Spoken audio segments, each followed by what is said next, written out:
This is video 14 and the last video for this series here on Sonic Academy. I am Jimbo Jaytech, and today we are going to talk about the overall project that you have just seen reconstructed in front of you. Hopefully you've found it interesting and informative, and you've got a good number of takeaways and ideas for your own projects from this. In this video, I'm going to talk a little bit about, the lessons that I learned from making this track. Some small differences that, in terms of the order in which everything was made from the original project versus the recreated project that I've done for you here on Sonic Academy. And lastly, I'm just going to show you a few extra little techniques to make sure that you've really sort of finalized the track and that sounds like a record rather than a project. So let's dive right in. All right, it's the final video of this series. Our trance epic has very much taken shape.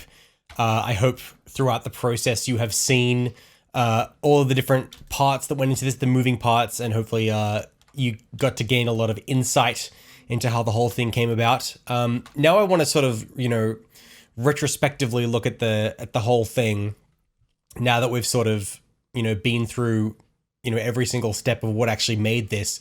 I think the main thing that you didn't see versus the original creation process that I made it is the sort of tireless and somewhat endless trying out of things and trying out layers that ultimately ended up getting replaced, trying out musical directions that ultimately ended up getting replaced, and even trying out like processing. You can see I've tried lots of things processing wise. You can see even here I've tried some more complicated EQ and ended up using much more simple ones.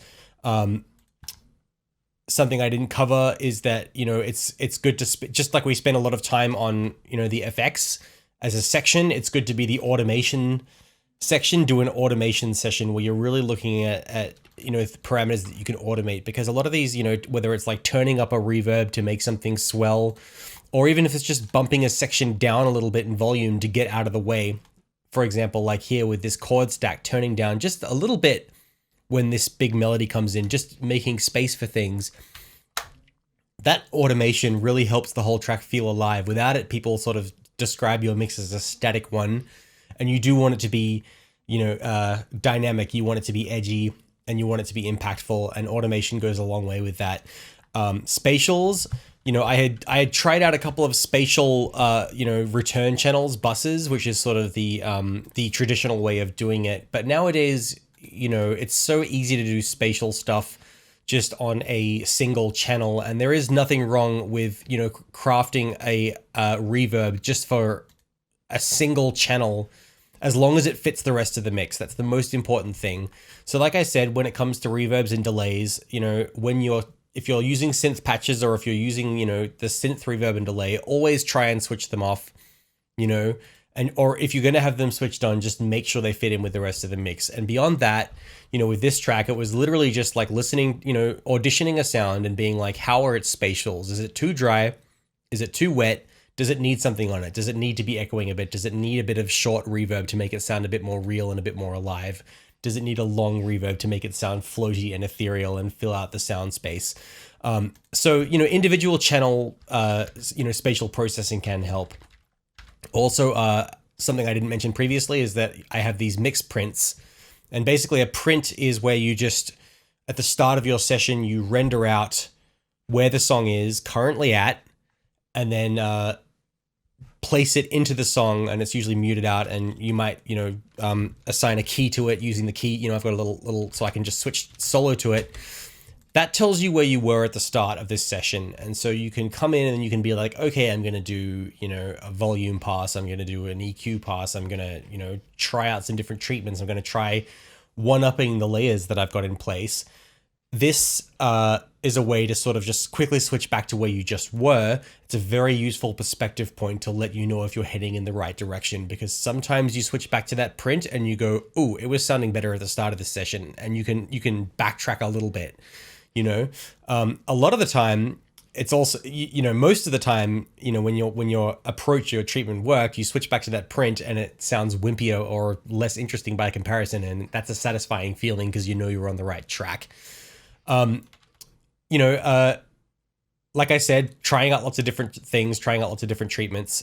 There was a caterpillar and butterfly thing going on, and that's how I see these projects.